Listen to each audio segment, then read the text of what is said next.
कक्षा पूरी तरह शोर से भरी हुई थी। कोई हंस रहा था, कोई टीचर के सवालों के जवाब दे रहा था और कुछ बच्चे मस्ती कर रहे थे। लेकिन कक्षा की सबसे आखिरी बेंच पर, टूटी हुई खिड़की के पास, एक शांत लड़का अकेला बैठा था। उसका नाम था आदित्य। वह हमेशा अकेला बैठता था, इसलिए नहीं क्योंकि उसे अकेले रहना पसंद था, बल्कि इसलिए क्योंकि कोई उसके साथ बैठना ही नहीं चाहता था। उसकी स्कूल यूनिफॉर्म पुरानी और फीकी हो चुकी थी, जूते भी फटे हुए थे। वह किसी से ज्यादा बात नहीं करता था और स्कूल के ज्यादातर टीचर्स को लगता था कि वह जिंदगी में कभी कुछ नहीं कर पाएगा। पूरे स्कूल में लोग उसे सिर्फ एक नाम से जानते थे, आखिरी बेंच वाला लड़का। हर सुबह स्कूल जाने से पहले आदित्य अपने पिता की छोटी सी सड़क किनारे वाली चाय की दुकान पर मदद करता था। उसके पिता सुबह से रात तक मेहनत करते थे, सिर्फ इतना कमाने के लिए कि घर में 2 वक्त का खाना आ सके। दुकान पर काम करने के बाद आदित्य थका हुआ स्कूल पहुंचता था, जबकि बाकी बच्चे आराम से कार और बसों में आते थे। कई बच्चे उसका मजाक उड़ाते थे क्योंकि उसके कपड़ों से चाय और धुएं की गंध आती थी।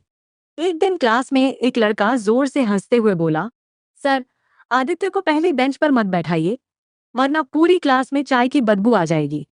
पूरी क्लास हंसने लगी, कुछ टीचर्स भी मुस्कुरा दिए।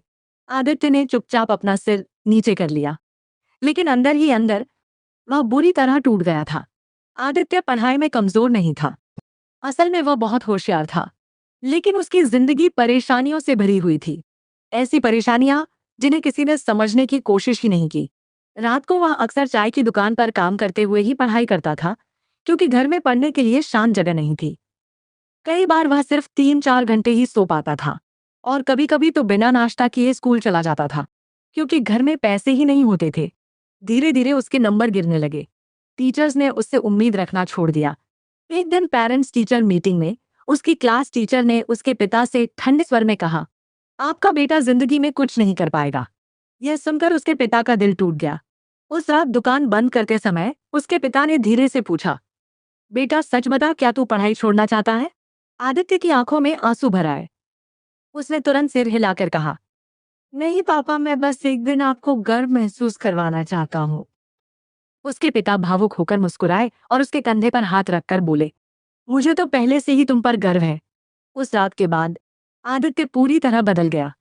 स्कूल के बाद वह देर रात तक चाय की दुकान पर काम करता और फिर सबके सो जाने के बाद हल्की पीली रोशनी वाले बल्ब के नीचे देर रात तक पढ़ाई करता। उसने लोगों की बातें सुनना छोड़ दिया। उसने आखिरी बेंच की परवाह करना छोड़ दिया। अब उसे सिर्फ एक चीज की परवाह थी, उसका सपना। जब भी वह थक जाता या टूटने लगता, उसे अपने पिता याद आते, जो ठंडी सुबहों में चुपचाप चाय बनाते रहते थे। वही उसकी सबसे बड़ी ताकत बन गए। कुछ महीनों बाद फाइनल एग्जाम शुरू हुए। पूरे स्कूल को यकीन था कि आदित्य फेल हो जाएगा। कुछ बच्चे फिर उसका मजाक उड़ाने लगे। एक लड़का हंसते हुए बोला, आखिरी बेंच वाले कभी टॉपर नहीं बनते। आदित्य बस हल्का सा मुस्कुरा दिया, लेकिन इस बार वह अंदर से कमजोर नहीं था, क्योंकि जिंदगी में पहली बार उसे खुद पर भरोसा हो गया था। कुछ दिनों बाद स्कूल असेंबली में रिजल्ट घोषित होने वाले थे। प्रिंसिपल स्टेज पर रिजल्ट शीट लेकर खड़े थे। सभी बच्चे घबराए हुए थे। फिर अचानक प्रिंसिपल मुस्कुराए और जोर से बोले, इस साल स्कूल का टॉपर है आदित्य शर्मा। पूरा स्कूल एकदम शांत हो गया। किसी को यकीन ही नहीं हुआ, वही लड़का जो आखिरी बेंच पर बैठता था, जिसे सब नजरअंदाज करते थे, आज पूरे स्कूल का टॉपर बन चुका था। आदित्य की आंखों में आंसू आ गए। भीड़ के पीछे उसके पिता अपने पुराने चाय के दाग वाले कपड़ों में खड़े थे और धीरे धीरे ताली बजाने लगे। फिर एक एक करके पूरा स्कूल तालियां बजाने लगा। सालों में पहली बार आदित्य को लगा कि लोग उसे सच में देख रहे हैं। समय बीत गया। आदित्य ने स्कॉलरशिप हासिल की, अपनी पढ़ाई पूरी की और मेहनत के दम पर एक सफल टेक्नोलॉजी कंपनी खड़ी कर दी। लेकिन सफल और अमीर बनने के बाद भी वह अपना अतीत कभी नहीं भूला, खासकर तो आखिरी बेंच। एक दिन आदित्य अपने पुराने स्कूल में वार्षिक समारोह के मुख्य अतिथि बनकर लौटा। एक शानदार काली कार स्कूल के गेट पर आकर रुकी। स्टूडेंट्स उत्सुकता से देखने लगे। टीचर्स आपस में बातें करने लगे। शुरुआत में कोई उसे पहचान नहीं पाया। फिर प्रिंसिपल ने भावुक होकर घोषणा की, कृपया स्वागत कीजिए हमारे पूर्व छात्र श्री आदित्य शर्मा का। पूरा हॉल तालियों से गूंज उठा। कई टीचर्स हैरानी में खड़े रह गए।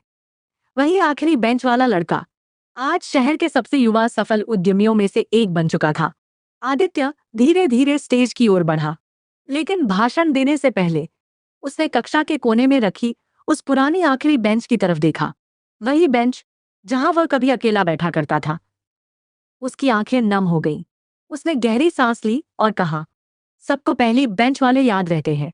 पूरा हॉल शांत हो गया। फिर वह हल्का सा मुस्कुराया और बोला, लेकिन कभी कभी आखिरी बेंच वाले इतिहास लिख देते हैं। सबकी आंखें नम हो गईं। फिर उसने पीछे बैठे छात्रों की ओर देखकर कहा, कभी किसी छात्र को उसकी मार्कशीट से मत आंकना, क्योंकि असली हुनर अक्सर आखिरी बेंच पर चुपचाप बैठा होता है। फिर आदित्य ने एक और बड़ा ऐलान किया। उसने कहा कि वह पूरे स्कूल का नवीनीकरण करवाएगा और गरीब बच्चों के लिए स्कॉलरशिप प्रोग्राम भी शुरू करेगा। पूरा हॉल तालियों से गूंज उठा। दर्शकों में बैठे उसके पिता की आंखों से आंसू बह रहे थे। वही छोटा सा चाय बेचने वाला पिता, जिसे कभी अपने बेटे के भविष्य की चिंता थी, आज पूरी दुनिया को अपने बेटे की इज्जत करते हुए देख रहा था। एक और शांत छात्र आखिरी बेंच पर अकेला बैठा होता है, उदास, अनदेखा, निराश। तभी उसकी नजर क्लासरूम की दीवार पर लगे एक बड़े फ्रेम पर पड़ती है। उसमें आदित्य मुस्कुराता हुआ दिखाई देता है और नीचे लिखा होता है, आखिरी बेंच से सफलता तक। उस छात्र के चेहरे पर धीरे धीरे उम्मीद भरी मुस्कान आ जाती है। कभी अपनी सीट से अपनी औकात मत मापना, क्योंकि आखिरी बेंच पर बैठने वाले भी एक दिन सबसे आगे निकल सकते हैं। सफलता को फर्क नहीं पड़ता कि तुम क्लास में कहाँ बैठते हो। अगर मेहनत और हौसला जिंदा हो, तो आखिरी बेंच वाला छात्र भी दुनिया बदल सकता है।